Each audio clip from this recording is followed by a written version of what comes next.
Hello and welcome back to UK Highland Photography here on YouTube.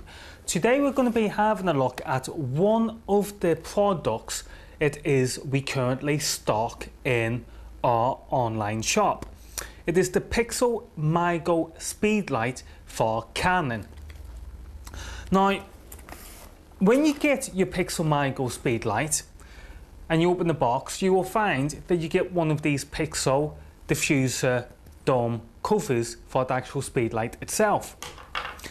Secondly, you will get one of these f8/18 foot stands for the Speedlite itself, and then you will actually get the case with the Mago Speedlite inside it.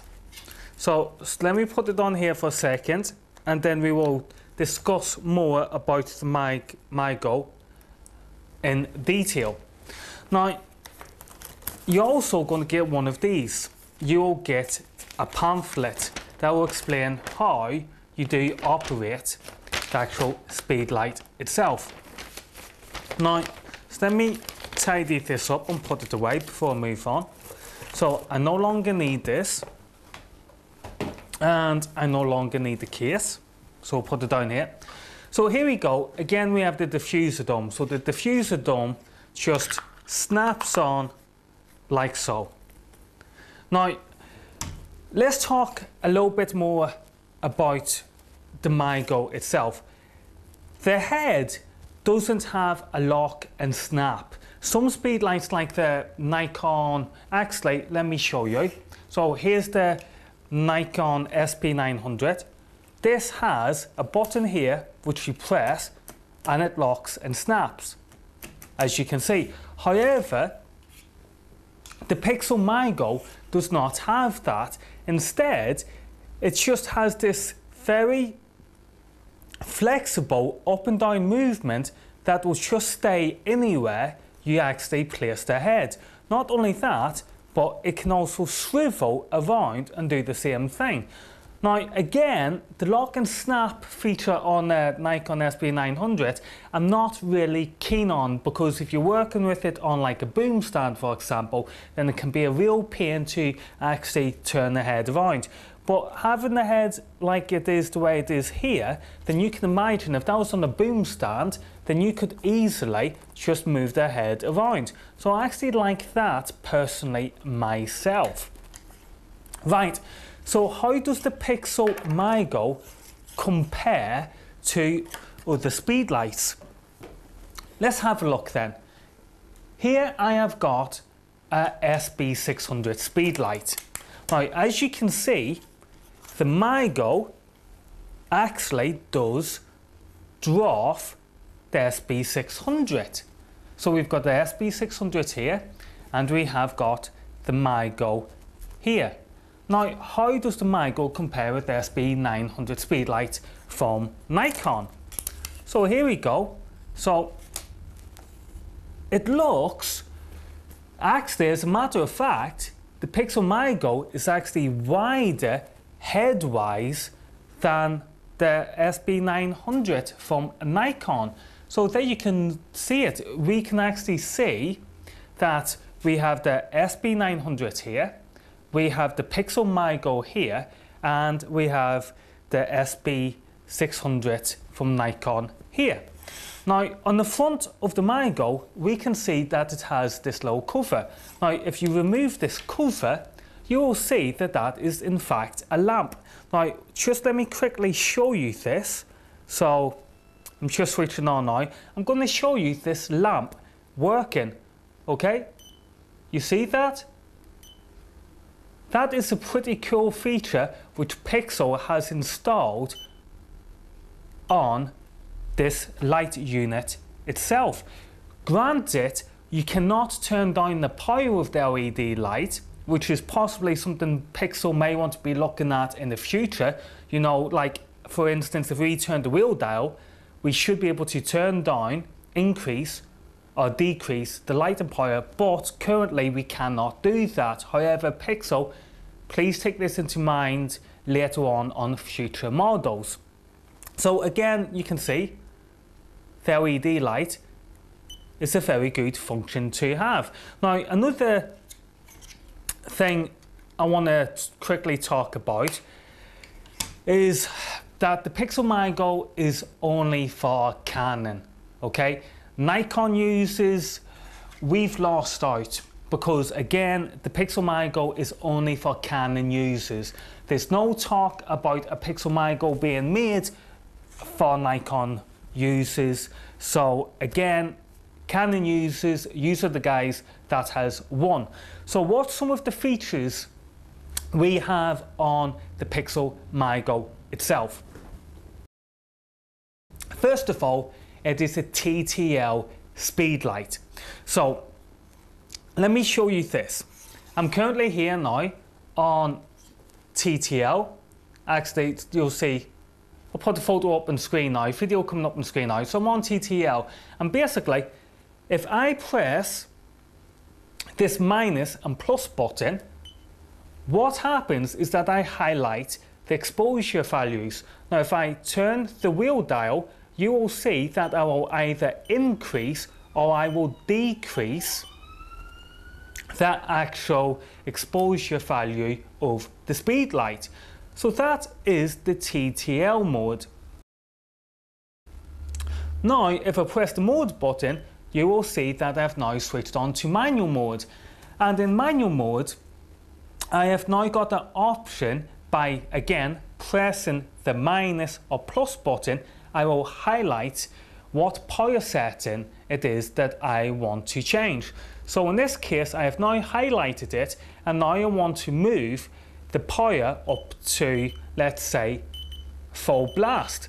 So now I'm on full blast of a power setting, but now I want to move back down again. So I just turn the wheel dial, and again, I am back down to the lowest power setting it is that I want it.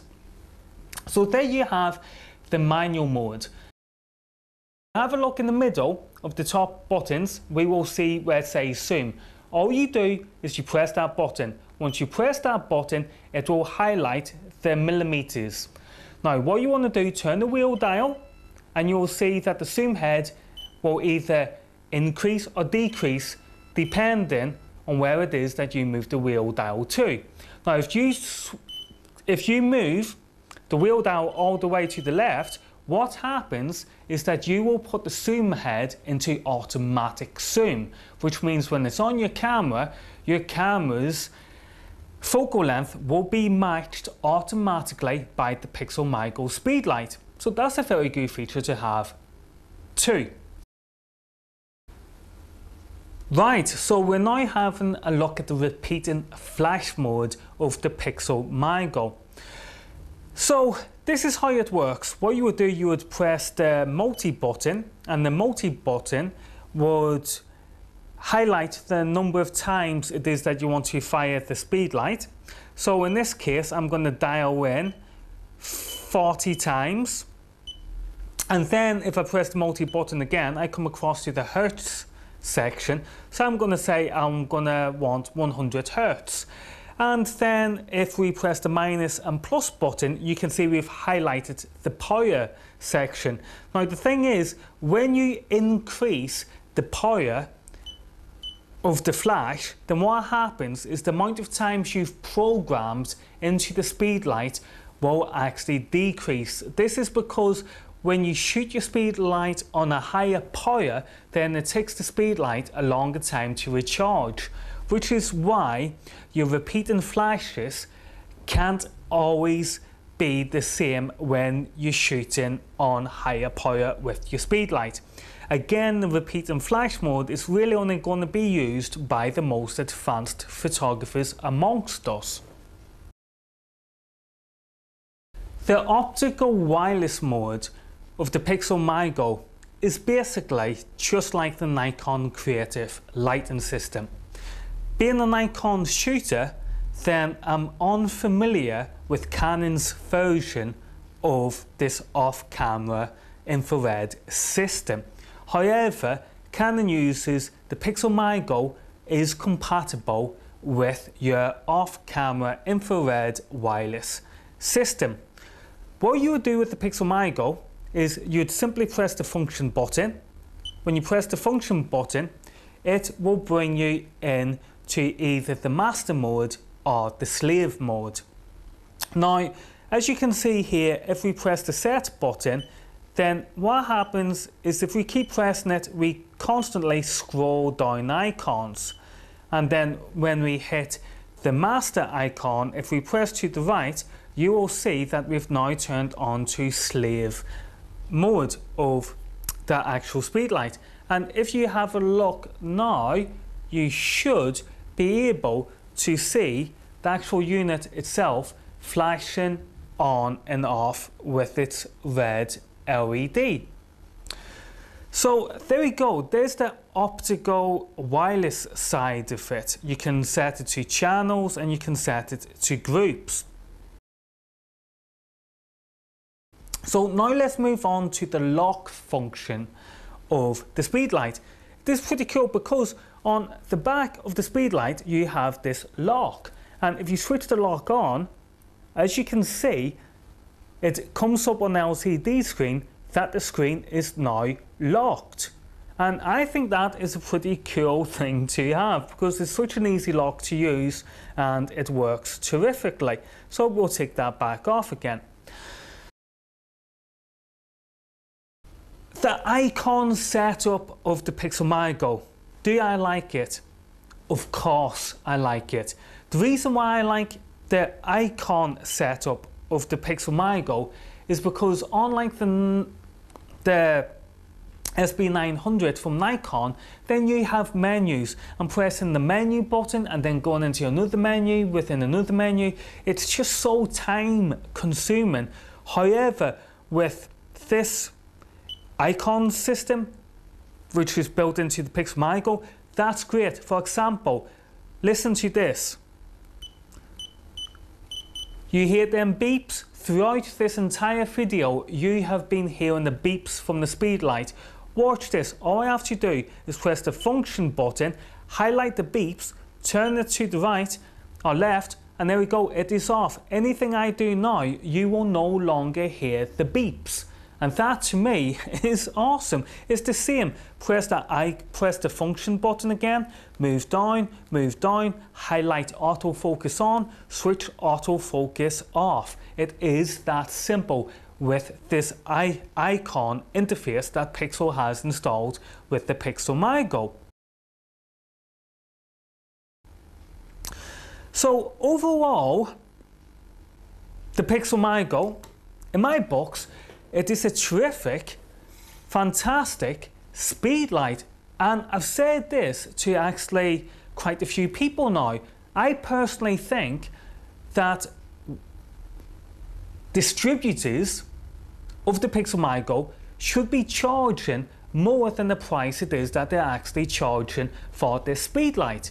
And the reason being is because have a look at the features. You've got TTL mode, you have manual mode, you have repeat and flash mode, you have audio beeps, you have hyper sync speed of up to 8,000 of a second depending on your DSLR, you have a weather resistant adapter here at the bottom to ensure your hot shoe doesn't erode, your hot shoe adapter doesn't erode, you have light stand screws, you have a PC sync port, and you also have an external power back, and then you also have your auto zoom head facilities.